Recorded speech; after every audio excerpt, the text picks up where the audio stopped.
Okay, ಬಗ್ಗೆ ಮಾತನಾಡೋದಕ್ಕೆ neat ಆಕಾಂಕ್ಷಿಯಾಗಿದ್ದಂತಹ ಜಬೇನ್ ಅವರು ಫೋನ್ ಕನೆಕ್ಟ್ ಆಗಿದ್ದಾರೆ. ನಮಸ್ಕಾರ ಜಬೇನ್ ಅವರೇ. ಜಬೇನ್ ಅವರ ಧ್ವನಿ ಕೇಳಿಸ್ತಾ ಇದೆಯಾ? ಕೇಳಿಸ್ತಿದೆ. ಏನ್ ಹೇಳೋಕ್ ಬಯಸ್ತೀರಿ? ಈ ತರ ಪರೀಕ್ಷೆ ರದ್ದಾಯ್ತು, ಮತ್ತೆ ಮರು ಪರೀಕ್ಷೆ ಬರೀಬೇಕಾಗತ್ತೆ. ಇವಾಗ ಎಲ್ಲ 10th ಇಂದ ಓದ್ಕೊಂಡ್ ಬಂದಿರ್ತಾರೆ ಜನರು. ಇವಾಗ ನೀಟ್ ಬರ್ದ್ಬಿಟ್ಟು ಫುಲ್ ರಿಲ್ಯಾಕ್ಸ್ ಮಾಡಲ್ ಇರ್ತಾರೆ. ಇವಾಗ ಸಡನ್ ಆಗಿ ಮತ್ತೆ ರೀಟೆಸ್ಟ್ ಅಂದ್ರೆ ಬೇರೆ ಸ್ಟೂಡೆಂಟ್ಸ್ ಗೆಲ್ಲ ಆಂಗ್ಸೈಟಿ ಅದು ಇದು ಬರುತ್ತೆ. ಅದು ನ್ಯಾಷನಲ್ ಲೆವೆಲ್ ಎಕ್ಸಾಮ್ ಬೇರೆ, ಅಥಾರಿಟೀಸ್ ಜಾಸ್ತಿ ಏನು ಇದ್ ಮಾಡ್ತಿಲ್ಲ ಇದ್ರ ಮೇಲೆ. ಇದೆರಡನೇ ಸತಿ ಈ ತರ ಆಗ್ತಿದೆ. ಪ್ಲಸ್ ಇದು ರಾಜಸ್ಥಾನಲ್ಲಿ ಆಗಿರೋದು, ರಾಜಸ್ಥಾನ್ ಮಕ್ಕಳಿಗೆ ರೀಟೆಸ್ಟ್ ಅಂತ ಕೊಡ್ಬೇಕಿತ್ತು. ಕರ್ನಾಟಕ, ತಮಿಳುನಾಡು ಬೇರೆಯವ್ರಿಗೆಲ್ಲ ಕೊಟ್ರೆ ಮತ್ತೆ ಎಲ್ರಿಗೂ ಆಂಗ್ಸೈಟಿ ತರ ಆಗುತ್ತೆ.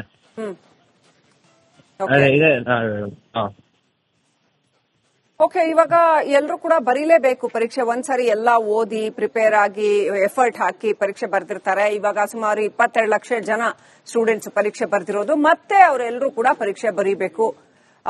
ಏನ್ ಹೇಳೋಕ್ ಬಯಸ್ತೀರಾ?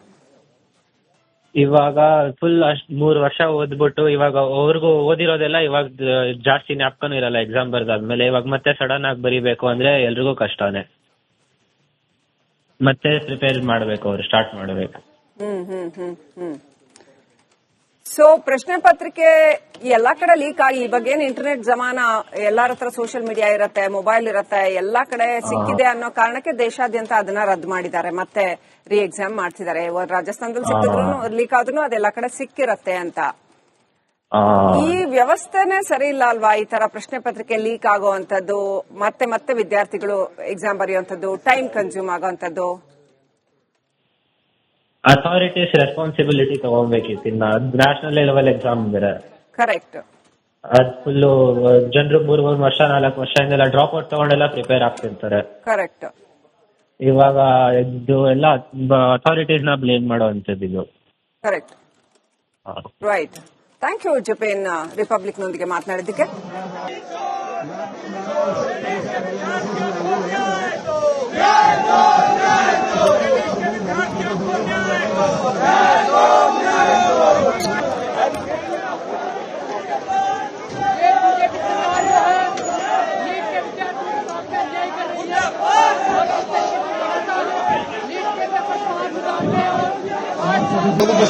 यहाँ पर 1163 डोनेशन लागू है।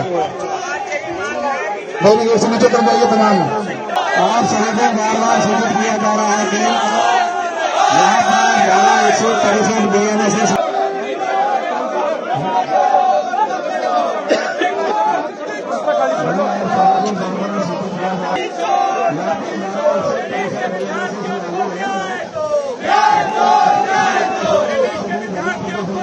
ದೃಶ್ಯಗಳಲ್ಲಿ ನೋಡ್ತಾ ಇದ್ದೀವಿ. ದೇಶಾದ್ಯಂತ ಮೇ 3ನೇ ತಾರೀಕು ನಡೆದಿದ್ದಂತಹ ನೀಟ್ ಪರೀಕ್ಷೆ ರದ್ದಾದ ಹಿನ್ನೆಲೆಯಲ್ಲಿ ವಿದ್ಯಾರ್ಥಿಗಳು ಪ್ರತಿಭಟನೆ ನಡೆಸ್ತಾ ಇದ್ದಾರೆ. ಮರುಪರೀಕ್ಷೆ ನಡೆಸ್ತೀವಿ ಅಂತ ಕೇಂದ್ರ ಹೇಳಿದೆ ಮತ್ತು ಈ ಪ್ರಕರಣವನ್ನ ಸಿಬಿಐಗೆ ಕೊಡಬೇಕು ಅಂತ ವಿದ್ಯಾರ್ಥಿಗಳು ಆಗ್ರಹ ವ್ಯಕ್ತಪಡಿಸ್ತಾ ಇದ್ದಾರೆ. 22 ಲಕ್ಷಕ್ಕೂ ಹೆಚ್ಚು ವಿದ್ಯಾರ್ಥಿಗಳು ನೀಟ್ ಪರೀಕ್ಷೆಯನ್ನ ಬರೆದಿದ್ರು. ಆದರೆ ರಾಜಸ್ಥಾನದಲ್ಲಿ ಪೇಪರ್ ಲೀಕ್ ಆಯಿತು ಅನ್ನೋ ಕಾರಣಕ್ಕೆ ಇಡೀ ಪರೀಕ್ಷೆಯನ್ನೇ ರದ್ದು ಮಾಡಲಾಗಿದೆ. ರಾಜಸ್ಥಾನದ ಸಿಕರ್ನಲ್ಲಿ ಪ್ರಶ್ನೆ ಪತ್ರಿಕೆ ಸೋರಿಕೆಯಾಗಿತ್ತು. ಇದರ ಹಿಂದೆ ಬಹುದೊಡ್ಡ ಗೋಲ್ಮಾಲ್ ನಡೆದಿದೆ ಅನ್ನುವಂತಹ ಅನುಮಾನ ವ್ಯಕ್ತವಾಗ್ತಿದೆ.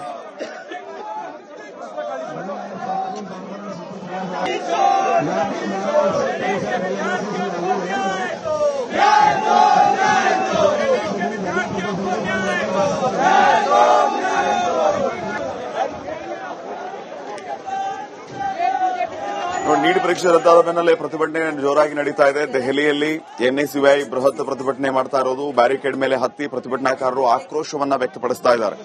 ಪ್ರತಿಭಟನಾಕಾರರನ್ನ ನಿಯಂತ್ರಣ ಮಾಡೋದಕ್ಕೆ ಪೊಲೀಸರು ಹರಸಾಹಸವನ್ನ ಪಡ್ತಾ ಇದ್ದಾರೆ. ರಾಜಸ್ಥಾನದಲ್ಲಿ ಪ್ರಶ್ನೆ ಪತ್ರಿಕೆ ಸೋರಿಕೆ ಆದ ಹಿನ್ನೆಲೆ ಮೇ 3ನೇ ತಾರೀಕು ದೇಶವ್ಯಾಪಿ ನೀಟ್ ಪರೀಕ್ಷೆ ರದ್ದಾಗಿರೋದು. ನೀಟ್ ಆಕಾಂಕ್ಷಿ ಅಂಬಿಕಾ ಅನ್ನೋರು ನಮ್ಮ ಜೊತೆಗೆ ಫೋನ್ ಸಂಪರ್ಕಕ್ಕೆ ಸಿಕ್ಕಿದ್ದಾರೆ. ಅಂಬಿಕಾ ಅವರು ನಮಸ್ಕಾರ. ನಮಸ್ಕಾರ. ಏನ್ ಹೇಳ್ತೀರಿ? ಪ್ರೊಟೆಸ್ಟ್ ಆಗ್ತಾ ಇರುವಂತದ್ದು, ಪರೀಕ್ಷೆ ರದ್ದಾಗಿರೋದು, ಎಲ್ಲ ವಿಚಾರಗಳಿಗೆ ಸಂಬಂಧಪಟ್ಟಂಗೆ ನಿಮ್ಮ ಅಭಿಪ್ರಾಯ ಏನು? ನಾವು ತುಂಬಾ ಕಷ್ಟಪಟ್ಟು ಓದಿದೀವಿ, ನೀವು ಕ್ಯಾನ್ಸಲ್ ಮಾಡಿದ್ರೆ ಹೇಗೆ? ಈಗ ನಮ್ಗೆ ಸೀಟ್ ಸಿಗೋದು ತುಂಬಾ ಕಠಿಣ ಆಗುತ್ತೆ. ನೀವು ರದ್ದು ಮಾಡಂಗಿಲ್ಲ. ನಾವು ಮತ್ತೊಮ್ಮೆ ಓದ್ಬೇಕಾದ್ರೆ ತುಂಬಾ ಪ್ರಾಬ್ಲಮ್ ಆಗುತ್ತೆ. ಸರ್ಕಾರಕ್ಕೆ ನಿಮ್ಮ ಆಗ್ರಹ ಏನು ಅಂಬಿಕಾ ಅವರೇ? ನೀಟ್ ರದ್ದು ಮಾಡಬೇಡಿ. ಹ್ಮ್. ಮತ್ತೊಮ್ಮೆ ಓದಕ್ಕೆ ಈಗ ಸಮಯ ಜಾಸ್ತಿ ಇಲ್ಲ. ಹ್ಮ್. ಹಾಗಾಗಿ ನೀಟನ್ನ ರದ್ದು ಮಾಡಬೇಡಿ. Okay okay, thank you. Republic Kannada ಜೊತೆ ಮಾತಾಡಿದ್ದು ಧನ್ಯವಾದ ಅಂಬಿಕಾ ಅವರು.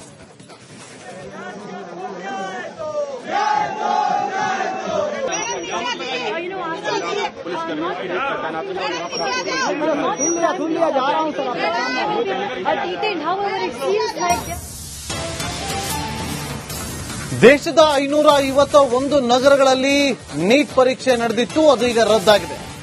ಗೆಸ್ಟ್ ಪೇಪರ್ ಲೀಕ್ ಸಂಬಂಧ ಇದುವರೆಗೂ ತನಿಖೆ ಕೂಡ ನಡೀಬೇಕು. ದೇಶದ 551 ನಗರಗಳಲ್ಲಿ ನಡೆದಿದ್ದಂತಹ ನೀಟ್ ಪರೀಕ್ಷೆ ಅದು ರದ್ದಾಗಿದೆ. किया जा रहा है और कहना है बार बार इस्तेमाल और कहीं ना कहीं हम सड़कों पर आते हैं प्रधान इस्तीफा को, प्रधान इस्तीफा को, प्रधान इस्तीफा को, प्रधान इस्तीफा को, प्रधान इस्तीफा को, प्रधान इस्तीफा को, प्रधान इस्तीफा को. ಒಬ್ಬ ನೀಟ್ ಆಕಾಂಕ್ಷಿ ತಂದೆ ಮಂಜುನಾಥ್ ಅನ್ನೋರೀಗ ನಮ್ಮೊಂದಿಗೆ ಸಂಪರ್ಕದಲ್ಲಿದ್ದಾರೆ. ಮಂಜುನಾಥ್ ಅವರೇ ನಮಸ್ಕಾರ. ನಮಸ್ಕಾರ ಸರ್. ನಮಸ್ಕಾರ ಮಂಜುನಾಥ್ ಅವರಿಗೆ ನೀಟ್ ಪರೀಕ್ಷೆ ರದ್ದಾಗಿದೆ. ಹೌದು ಸರ್, ನಾನು ನೋಡಿದ್ದೀನಿ, ನ್ಯೂಸ್ ನಲ್ಲಿ ಕೇಳಿದ್ದೀನಿ. ಸರ್ ಈ ತರ ಮಾಡಿದ್ರೆ ಹೆಂಗ್ರಿ? ಎಲ್ಲೋ ಬೇರೆ ಸ್ಟೇಟ್ನಾಗ ಆದ್ರ ಎಲ್ಲಾ ಕಡೆ ಹುಡುಗರಿಗೆ ಎಷ್ಟು ಪ್ರಾಬ್ಲಮ್ ತೊಂದರೆ ಆಗ್ತದಲ್ರಿ? ಈಗ ಒಂದು ಮಂಜುನಾಥ್ ಅವ್ರಿಗೆ ಗೊತ್ತಾಗುತ್ತೆ, ನಮಗೂ ಕೂಡ ಕಷ್ಟ. ಯಾಕಂದ್ರೆ ಇವತ್ತು ಮಕ್ಕಳು ಎಷ್ಟು ಕಷ್ಟಪಟ್ಟು ಈ ಒಂದು ಕಾಂಪಿಟೇಟಿವ್ ಎಕ್ಸಾಮ್ ನ ತಗೊಂಡು ಪ್ರಿಪೇರ್ ಆಗಿ ಬರ್ದಿರ್ತಾರೆ ಅಂತೇಳಿ, ಎಲ್ಲೋ ಒಂದು ಕಡೆ ಆಗಿದೆ ಅಂತಾರೆ, ಅದು ಇಡೀ ದೇಶಕ್ಕೆ ವ್ಯಾಪಿಸಿರ್ಬೋದಲ್ವಾ? ಅದೇ ಹೇಳಿ ಸರ್. ಆಗ ಮಕ್ಕಳಿಗೆ ಅನ್ಯಾಯ ಆಗುತ್ತಲ್ವಾ? ಹೌದು ಸರ್. ಈಗ ನಮ್ಮ ಹುಡುಗಿ ಬೇಗ ಬೆಳಗ್ಗೆ ಕೂತು ಹೋದ್ರೆ ನಾವೇ ಬೈತೀವಿ, ಎಷ್ಟು ಯಾಕೆ ಓದ್ತೀಯ, ಎಷ್ಟು ಸ್ಟಡಿ ಮಾಡ್ತೀಯ ಅಂತ ಹೇಳಿ ಬೈತೀವಿ. ಊಟ ಇಲ್ಲ, ನೀರಿಲ್ಲ, ಅದೆಲ್ಲ ಬಿಟ್ಟು ಕೇಸಿಂದ ಈಗ ಇನ್ನೊಂದ್ಸರ ಎಕ್ಸಾಮ್ ಕೊಡು ಅಂದ್ರೆ ಹ್ಯಾಂಗ್ ಕೊಡ್ತಾರೆ ಹೇಳಿ ನೋಡೋಣ ಸರ್. ಮತ್ತೆ ಈಗ ಕಷ್ಟ ಆಗುತ್ತಲ್ವಾ ಓದೋದಕ್ಕೆ? ಒಂದೇ ಸಲ ಹೋಗಿ ಒಂದೇ ಸಲ ರಿಸಲ್ಟ್ ತರಕ್ಕೆ ಕಷ್ಟ ಆಗುತ್ತೆ. ಈಗ ಮತ್ತೆ ರಿಪೀಟ್ ಓದಿ ಮತ್ತೆ ಎಕ್ಸಾಮ್ ಬರೀದಿ ಮತ್ತೆ ಪಾಸ್ ಆಗ್ತಾರ ಅಂಬದ್ ಏನ್ ಗ್ಯಾರಂಟಿ ಹೇಳಿ? ಈ ಪ್ರೆಷರ್ ಬೀಳುತ್ತೆ ಎಲ್ಲ ಹುಡುಗರ ಮೇಲೆ. ಇಲ್ಲ ಈ ತರ ಮಾಡ್ರೆ ಹೆಂಗ್ ಸರ್? ಒಂದು ಅಲ್ಲ, ಈಗ ಆಲ್ರೆಡಿ ಸಿಬಿಐ ತನಿಖೆಗೆ ಈಗ ಹೇಳಿದಿರೋದು 45 ಜನರನ್ನ ವಶಕ್ಕೆ ತಗೊಂಡಿದ್ದಾರೆ, ಕೇಸ್ ಹಸ್ತಾಂತರ ಆಗಿದೆ, ತನಿಖೆ ನಡಿಬೇಕು. ನಮ್ಮ ಉದ್ದೇಶ ನೋಡಿ, ಇವತ್ತು ಪ್ರಮುಖವಾಗಿ ಯಾರು ಕಷ್ಟಪಟ್ಟು ಬರ್ದಿರ್ತಾರೆ ಅವ್ರಿಗೆ ಅನ್ಯಾಯ ಆಗ್ಬಾರ್ದು.